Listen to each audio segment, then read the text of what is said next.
¿Usted lo ha encontrado? Confirme con un amén. Amén. Vamos a darle lectura en el nombre del Padre, del Hijo y del Espíritu. Sino el mandamiento antiguo que habéis tenido desde el principio. Este mandamiento antiguo es la palabra que habéis oído desde el principio. Sin embargo, os escribo un mandamiento nuevo, que es verdadero en él y en vosotros, porque las tinieblas van pasando y la luz verdadera ya alumbra. El que dice que está en la luz y aborrece a su hermano, está todavía en tinieblas. El que ama a su hermano permanece en la luz y en él no hay tropiezo. Pero el que aborrece a su hermano está en tinieblas y anda en tinieblas y no sabe a dónde va, porque las tinieblas le han cegado los ojos. Hasta ahí vamos a leer el día de hoy. Padre, en el nombre de Jesús te adoramos, bendecimos tu nombre, te honramos, Padre. Te damos gracias, Señor, por permitirnos abrir tu palabra una vez más, Señor. Habla, Señor, a nuestras vidas. Desde mí, Señor, hasta todos los que han venido a este lugar, a los que nos van a escuchar por medio de las redes sociales, por medio de internet, Señor. Los que escuchen esta palabra, donde quiera que esté, mi Señor, que sea tu Espíritu hablando a su corazón, a su espíritu, Señor, directamente. Bendícenos, Señor, una vez más, por medio de tu Escritura, Padre. Te lo pedimos, Señor, reconociendo que solo tú eres santo, que solo tú eres digno de recibir toda honra, gloria y alabanza, Señor. Nosotros solo somos tus vasos, Padre, vasos de barro, Señor, en donde a ti te plació manifestar tu gloria, Padre. Bendícenos, Señor, en el dulce nombre de Jesús, amén. Amén. Denle la gloria al Señor. Gloria a Dios, gloria a Dios, gloria a Dios para siempre. Toma asiento, amado, un momento.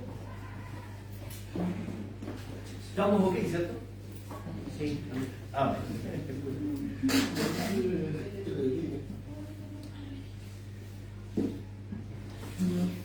¿Cuántos están siguiendo este relato que nos está contando Juan? Esta primera carta de Juan. ¿Cuántos están siguiendo los textos? Porque una de las formas en que podemos sacarle, comillas, el jugo a la Escritura es contextualizando la Escritura, no alegorizándola, no diciendo, no sacando un pancito de vida, ¿ya? Y diciendo, el Señor hoy día me va a bendecir, el Señor hoy día me está diciendo, no, sino contextualizando la Escritura, entendiendo por qué está ese texto ahí. ¿Cuántos saben, antes de leer esto, que hay que amar a su hermano? Porque escuchamos el mensaje anterior, porque lo hemos escuchado por ahí, pero ¿cuál es el contexto, cuál es el pie para que el apóstol Juan esté hablando esto que está hablando? Que el Espíritu de Dios haya guiado al apóstol del amor a decirles, a ver, ustedes tienen que amar a su hermano. Algo que parece tan obvio en el Evangelio para nosotros y que sin embargo de pronto se nos torna tan complicado. Porque es verdad, seamos sinceros entre nosotros, hay hermanos que es difícil amar. Y también tenemos que ser sinceros en que a veces nosotros nos ponemos medio complicados para que nos amen.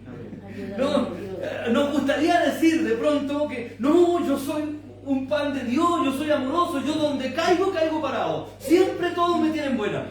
Eso nos gustaría decir como hermanos, ¿cierto? Pero nosotros tenemos nuestro genio. Amén. Ahí te habla, diga.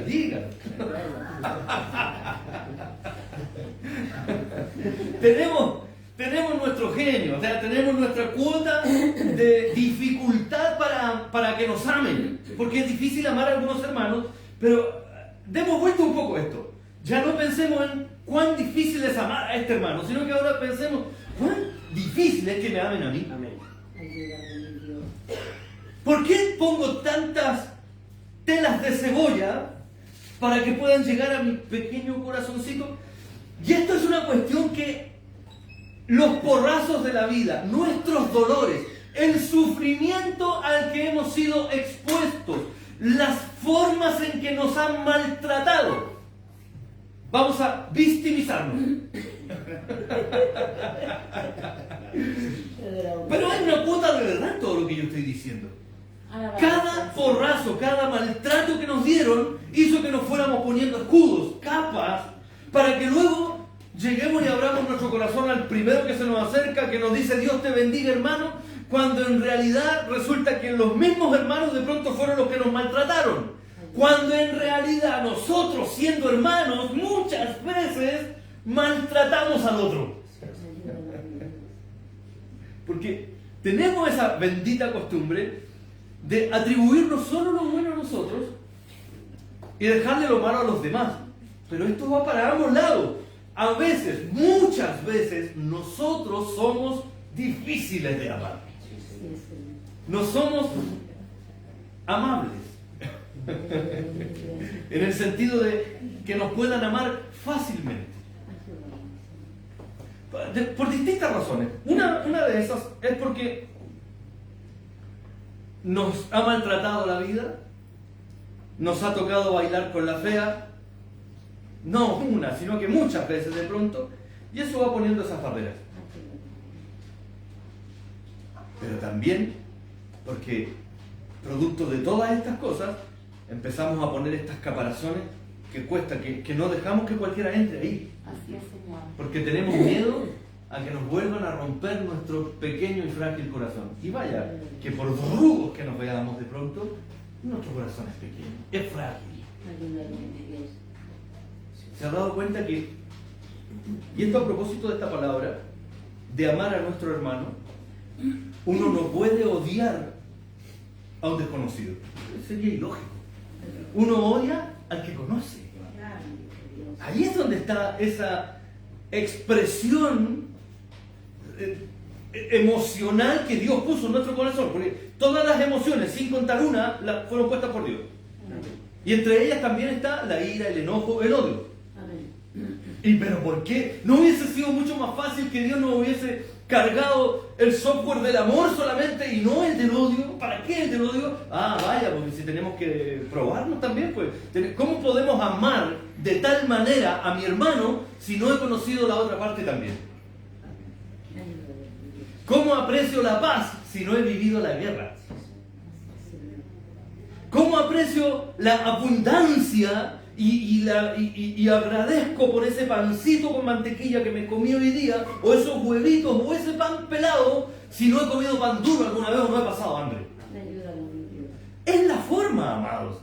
Necesitamos ser contrastados. ¿Cómo aprecio la luz de Cristo sin haber conocido las tinieblas del diablo? Él nos trasladó del reino de las tinieblas al reino de la luz gloriosa del Señor. Palabra del Señor, esto lo dice Colosenses. En realidad todo lo que estamos hablando está aquí en la Escritura. Tiene base, tiene fundamento. Vamos entonces a lo nuestro. Dice, hermanos, no os escribo mandamiento nuevo, sino el mandamiento antiguo que habéis tenido desde el principio. Este mandamiento antiguo es la palabra que habéis oído desde el principio. Cuando habla de aquí, de este mandamiento antiguo, es la palabra. ¿Saben qué palabra en griego está ahí? Está el logos. Está el verbo. Este es el verbo que ustedes escucharon desde el principio. Que había que amar. Y cuando habla desde el principio estamos hablando de Adán y Eva, no estamos hablando de los padres de Abraham, no estamos hablando de Moisés, Jacob, Isaac, no, estamos hablando desde el principio, de la creación, el amor que tenía que haber entre nosotros. ¿Por qué Caín es capaz de asesinar a su hermano? Porque dejó entrar en su corazón una cuota de celo, de envidia. Pero si yo también puedo llevar una buena ofrenda, pero no, la de él nomás es bonita. ¿No le ha pasado de pronto que nos ponemos medios cainitas en la iglesia? Ah, claro, él nomás adora. A él nomás lo nombraron hoy día. Otras veces lo han nombrado, a ustedes me han nombrado a mí, pero cuando lo nombran al otro, como que, ah, claro, pues el que lo hace todo bien, el que lo hace todo bonito. La Coca-Cola con más gas. El Señor nos bendiga, ¿ves? La sopaipilla con más zapallo. Porque parece que fuera así, porque que queremos que solamente nos vean a nosotros, queremos ser los floreritos, ¿cierto? Estar en el centro, que nos elogien, pero cuando elogian a nuestro hermano nos ponemos celosos. En la Escritura Jesús dijo que el que odia a su hermano, el que le tiene algún sentimiento negativo a su hermano, ya se ha convertido en homicida, en asesino.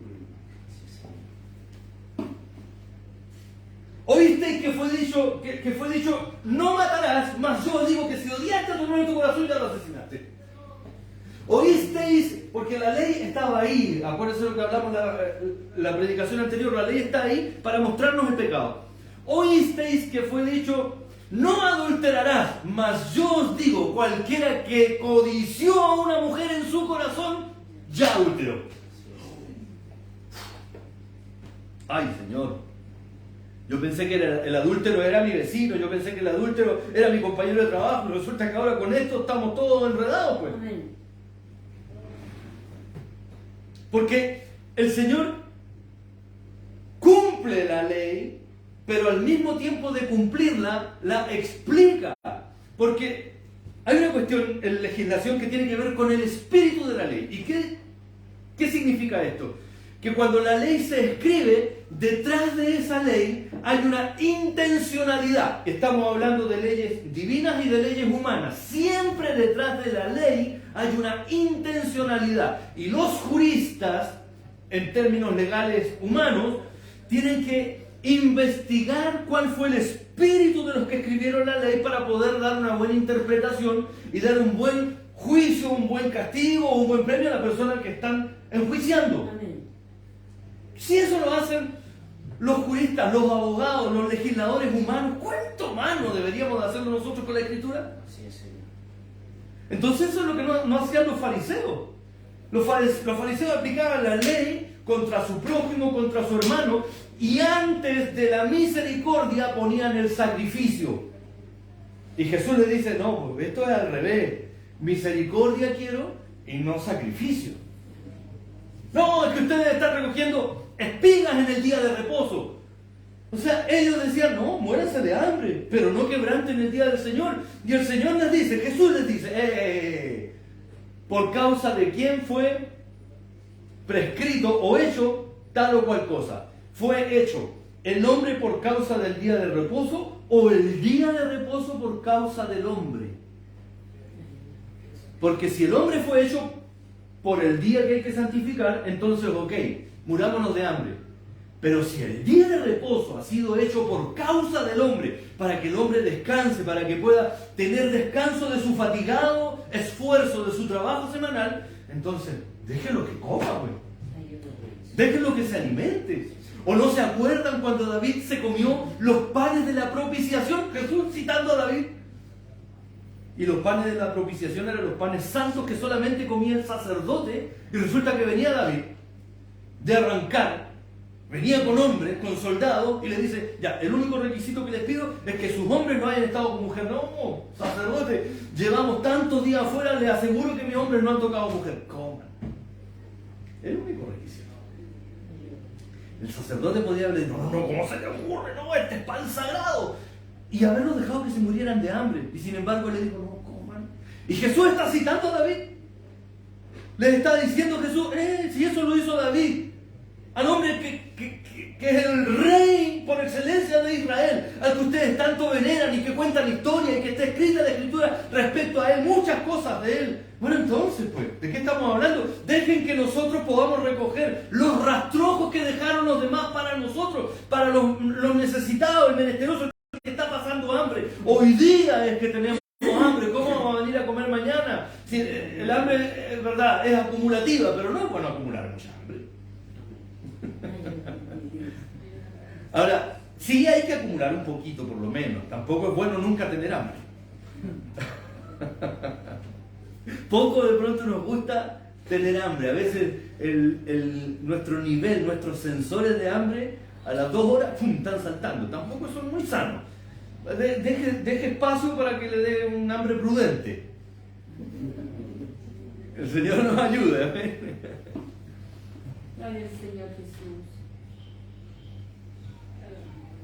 Ahora, sin embargo, os escribo un mandamiento nuevo que es verdadero en él y en vosotros, porque las tinieblas van pasando y la luz verdadera ya alumbra. Dejé aparte una traducción de la Biblia que nos da un poco de luz respecto a esto. Esta es la Biblia pastoral. Miren lo que dice de este mismo texto. Hijitos muy queridos, el versículo 7, no les escribo un nuevo mandamiento, sino que les recuerdo el mandamiento antiguo, ese mismo que tenían desde el comienzo. Este mandamiento antiguo es la palabra que han oído. Versículo 8. Y sin embargo se los doy como mandamiento nuevo, porque fue realmente novedad en Jesucristo y tiene que serlo también en ustedes, porque las tinieblas se han apartado y ya brilla la luz verdadera. O sea, el mandamiento era antiguo, pero para nosotros deberíamos de tomarlo como un mandamiento nuevo, porque de tan antiguo que es a veces que se nos olvida. Si bien es cierto en el versículo 7 la palabra mandamiento está hablando de una prescripción, no es algo que está describiendo, porque hay dos tipos de mandamientos o de escrituras. Las descriptivas, las que relatan hechos, y las prescriptivas, las que ordenan hacer algo. ¿Entienden la diferencia, cierto? Este versículo 7 es prescriptivo, está ordenando hacer algo. No nos está describiendo el panorama. No, es que la gente antes era mala. No, nos está diciendo, ustedes son malos y tienen que cambiar el corazón de adentro. Tienen que amar.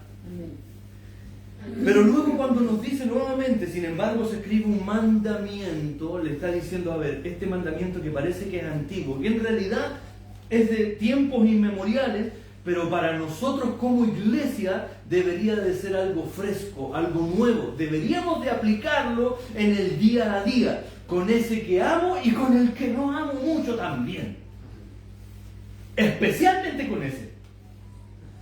Especialmente con nosotros cuando nos ponemos difíciles de amar. Cuando nos cuesta ser amables. ¿Se entiende, cierto? No estoy hablando de amabilidad, sino que estoy hablando de la condición para que nos amen. ¿Nota la diferencia, cierto? Sin embargo, escribo un mandamiento nuevo que es verdadero en él y en vosotros, porque las tinieblas van pasando y la luz verdadera ya alumbra. Hemos visto hasta este punto en que una de las características, versículo 5, dice, Dios es luz y no hay tinieblas en él. Y dedicamos una predicación completa, una exposición completa a hablar de la luminosidad de Dios. De cómo este Dios que es luz, en realidad se está refiriendo al Hijo, se está refiriendo a Jesús.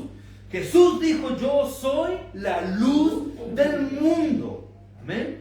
Entonces, cuando Juan, todo el Evangelio de Juan, explica claramente, en él estaba la vida y la vida era la luz de los hombres. Y la luz en las tinieblas resplandece, pero las tinieblas no la entendieron, no la comprendieron. Decía, ¿qué es esto? ¿Cómo viene este a decirme que ame a un samaritano?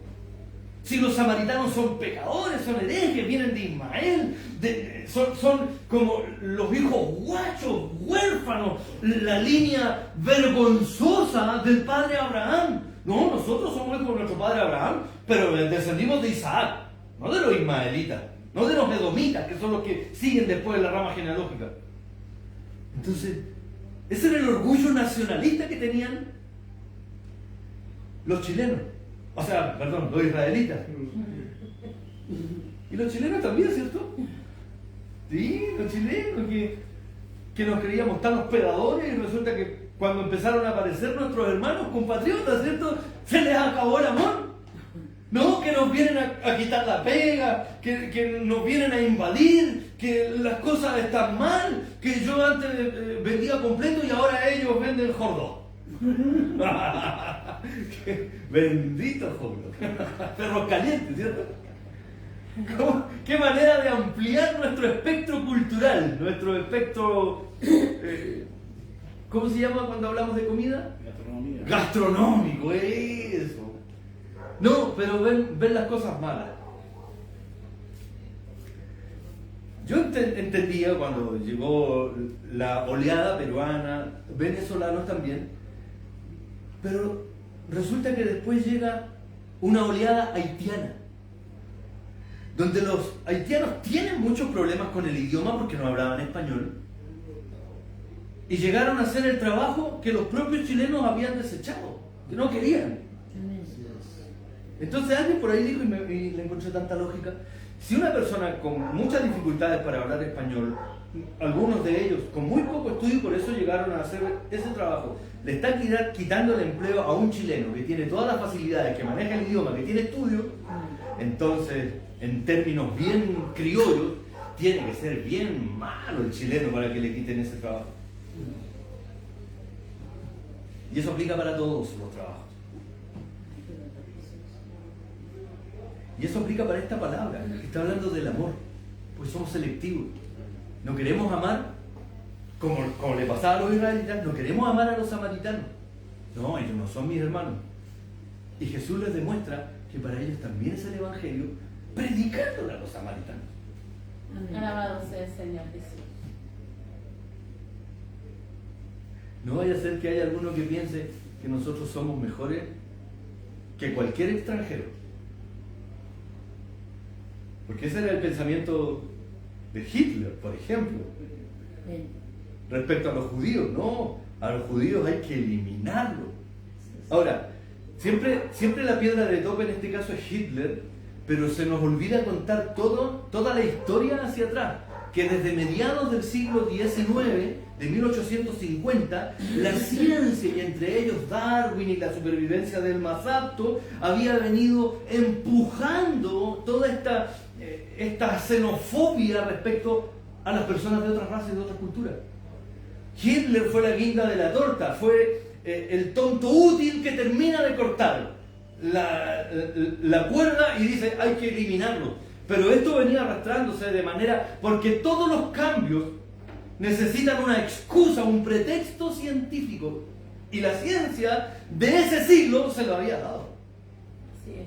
Luego rasgaron vestiduras, pero ¿cómo? Pero resulta que para callados, alemanes, americanos y todas las grandes potencias hacían sus experimentos y no tenían ni un empacho en asesinar gente para poder comprobar incluso sus medicamentos.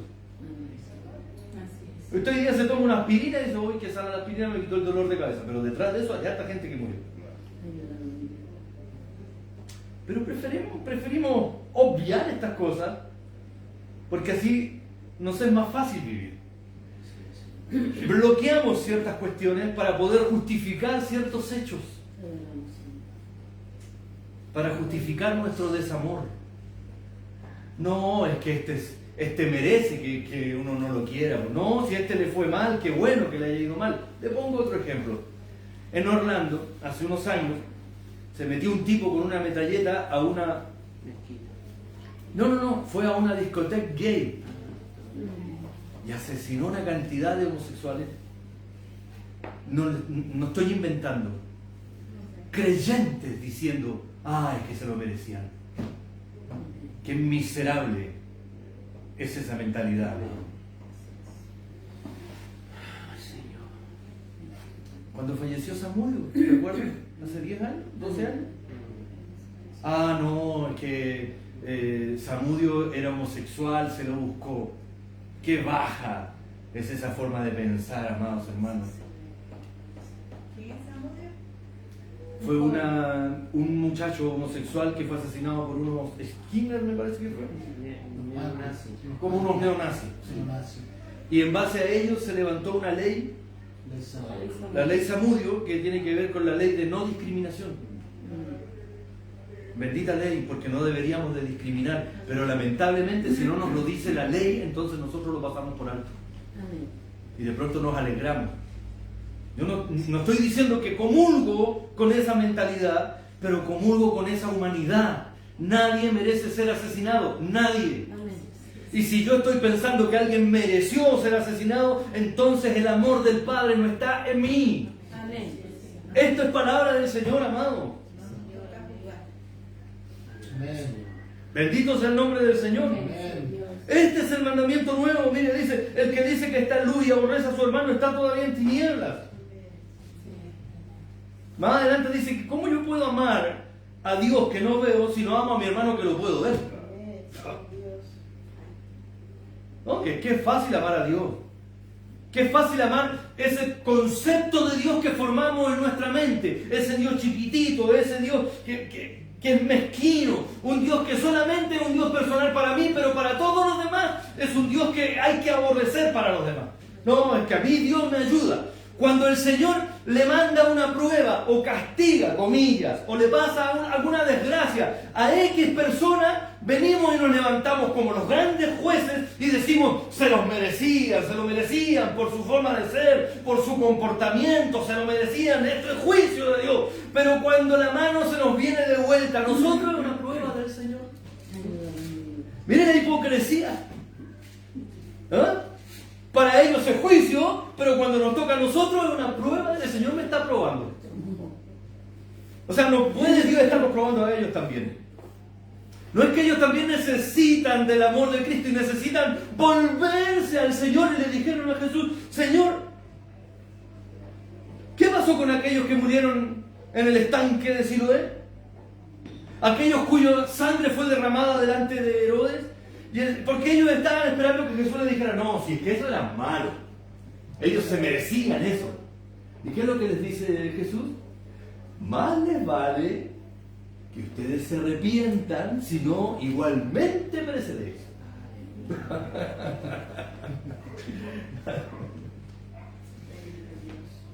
Qué difícil se nos pone de pronto amar a nuestro hermano. Díganme las esposas y los esposos que a veces no se pone difícil amar a la esposa y al esposo. Ay, ya se puso difícil esto. Y uno tiene que suspirar 3, 4, 5 veces para poder calmarse un poco. Pero volvemos a lo mismo. Es verdad, a veces cuesta amar a nuestro cónyuge. ¿Y cuántas veces no nos ha costado que nos amen a nosotros también? ¿Cuántas veces no nos hemos puesto pepes nosotros? Pesados, idiotas, hirientes. Porque, ay no, es que tú mira lo que me dijiste, pero todo lo que yo dije no valió nada. Solo lo que me dicen a mí vale, pero lo que yo digo y cuando yo empiezo a despotricar y a hablar y a esparcir veneno con esta lengua vípeda que a veces usa Satanás, ¿cuántos pueden decir amén? Amén. Todo eso no vale, pero cuando me digo, oh, pastor, el Señor me está probando. Pero veamos, investiguemos bien el asunto. ¿Dónde empezó esto? No, si yo lo único que le dije es que ya no era tan bonita como cuando nos casamos. ¿Cómo se le ocurre decirle eso a su señor?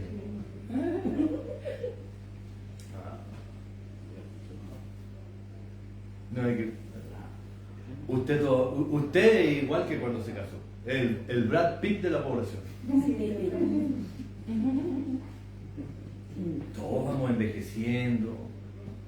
La fuerza de gravedad nos va afectando. Van saliendo sus arruguitas. Se nos va... ¿Cómo se llama cuando la mujer se pone... visos. Nos van saliendo los visos también en el cabello. Algunos le salieron antes de la barba. ¿Cierto? Pero resulta que queremos que nos amen, pero nosotros no somos fáciles de amar. Nosotros mismos no ponemos el escenario como para que podamos cosechar de lo que hemos sembrado. Sembramos odiosidad, pero queremos que nos amen. Y esto con nuestro cónyuge, pero también con nuestros hermanos, con nuestros hijos. Sí. No, este cabro de porquería, esta cabra de porquería. Y siempre estamos opacando a nuestros hijos, estamos diciéndoles cosas feas a nuestros hijos, que soy tonto, que eres tonta, que esto te quedó mal, que esto te quedó feo. Y cuando de pronto el niño o la niña empieza a mostrar sintomatologías de rebeldía, decimos, uy, no sé qué le está pasando a la niña, no sé qué le está pasando al niño. Pero resulta que lo único que hicimos fue maltratarlo, pero queremos cosechar amor en ellos. A nosotros nos gustó andar de novio, de novia, pero cuando la niña empieza a mirar hacia el lado, no queremos comprar una metralleta, una escopeta, un tanque. Amén. A ti te hablan.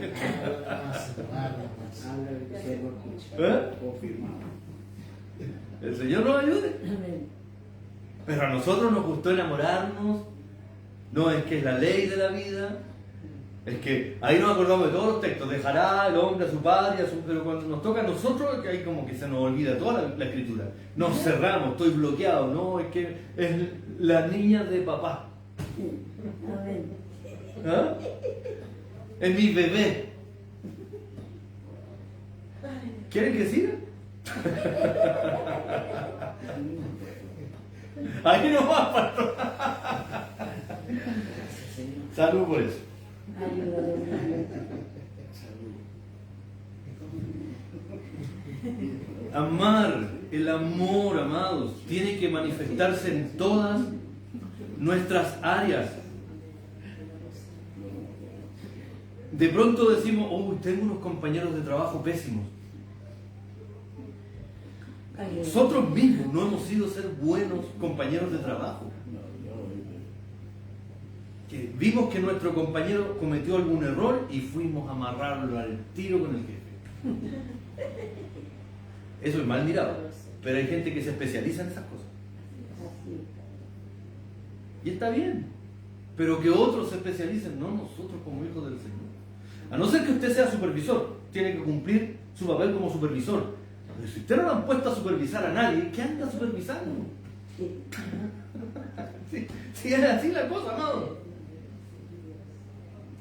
Entonces, queremos cosechar lo que no hemos sembrado. Uy, yo no sé por qué este me tiene mala. ¿Por qué este me tiene mala? Porque usted no ha sido un buen compañero, hermano. Uy, no, el vecino, la vecina, cada vez que salgo me miran con un desprecio. Pero si usted nunca le ha dado una palabra de amabilidad, nunca le ha dado un buenos días, nunca le ha dicho cómo está, vecino. La única vez que el vecino lo quiso molestar porque se le cayó la pelota del niño, usted reclamó, pero ¿cómo se le ocurre estar jugando la pelota? Si los patios no son para jugar, para eso están las plazas, las canchas. No, nos olvidamos de que nosotros fuimos niños y también se nos cayó la pelota en el patio de los vecinos. Más de algún vidrio tiene que haber quebrado, Carlito. Pero nos olvidamos de eso. Y nos preocupamos ahora solamente en cómo nosotros estamos parados respecto a los demás y cómo a nosotros no nos quieren. Y vamos llorando como una Magdalena por ahí, por los rincones de la calle, diciendo, uy, a mí el mundo me rechaza. No, es que a los cristianos el mundo los rechaza. Es que tú has sabido ser un pésimo cristiano de pronto, hermano.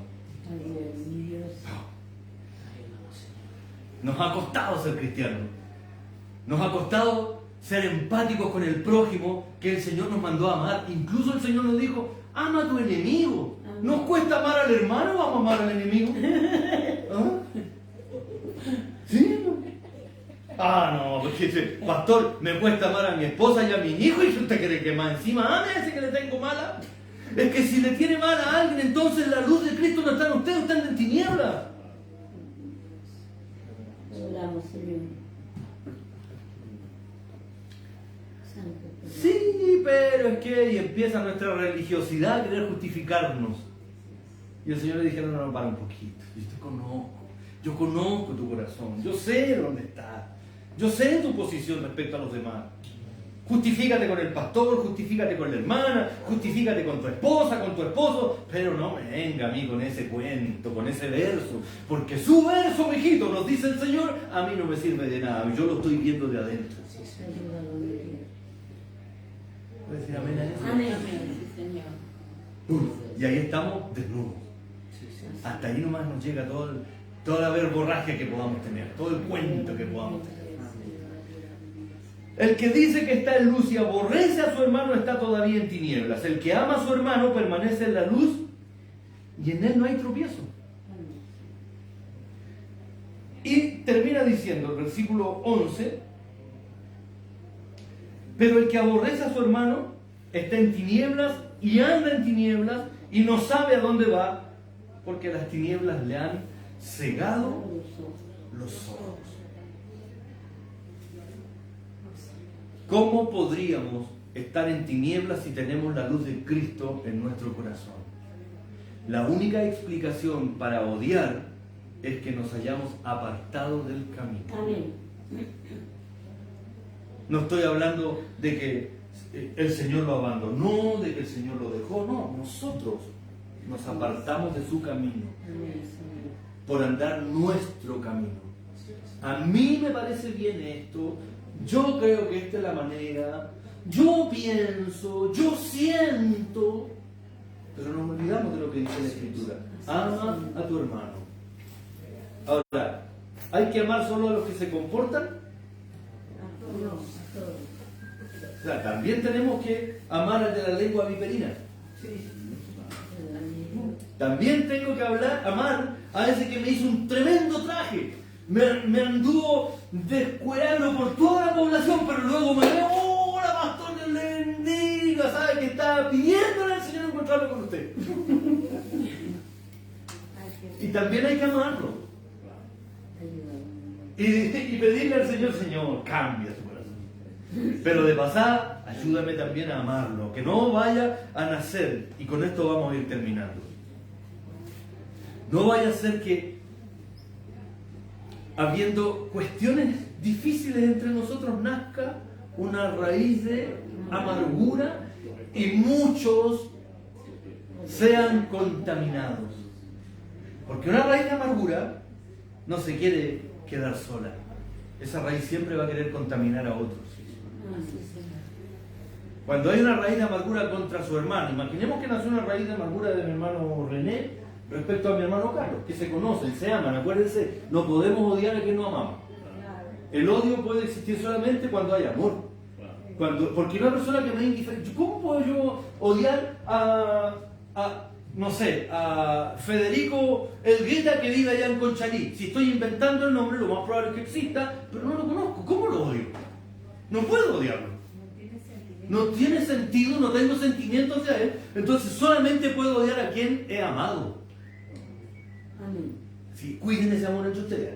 No vaya a ser que de repente ya algo hizo Carlito respecto a René y a René no le gustó y resulta que se lo guardó y empezó a meterse cada vez más en su corazón y se formó una raíz de amargura en el corazón de René porque no supo cortar a tiempo aquello, porque lo más sencillo para cortar cualquier cosa es decir, ¿sabes qué, Carlos? Necesito conversar contigo, vamos a tomarnos un café. No me gustó esto y esto otro, y Carlito dará sus explicaciones y le dirá, ¿sabes qué? Yo hice esto, pero tienes razón, hermano, mi intención no era ofenderte. Y se solucionó el tema, pero no, nos quedamos callados y empezamos a pasarnos todo matiné de muy noche por nuestra cabeza, por nuestra mente, todas las películas habidas y por haber. No, se lo hizo con intención, él no me quería, que está apartándome, me está dejando.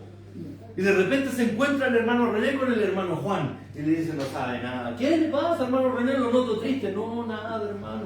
Si usted supiera, pero cuénteme si lo puedo ayudar. No, es que es muy difícil. Y le va, por cada vez se victimiza. Pero la intención es contar. Es contar. Y él dice, le voy a contar, pero no se lo cuenta a nadie. Cuando le dicen no se lo cuente a nadie, es porque él ya se lo ha contado a medio mundo. Y entonces contamina a mi hermano Juan. Y resulta que mi hermano Carlos no le ha hecho nada a mi hermano Juan, pero cuando se ven, ya lo saluda medio distante. Hola hermano Juan, porque Carlitos no sabe. Hola hermano Juan, Dios le bendiga, abrazo, vamos a tomar un café. No, es que no tengo tiempo. Que sí tenía tiempo, pero que ahora ya no se quiere juntar con él porque no, es que le hizo daño a mi hermano. Resulta que fue una raíz de amargura que se crió en él. Y por esa raíz de amargura muchos pueden ser contaminados. Cortemos eso. ¿Tiene algo contra su hermano? Vaya directamente donde él y dígale, hermano, ¿sabes qué? Necesito hablar contigo. ¿Cuántas veces se han acercado a mi persona? Y hemos visto que en realidad eran malos entendidos. O a veces tuve que pedir perdón. O a veces me tuvieron que pedir perdón. Y no es tema.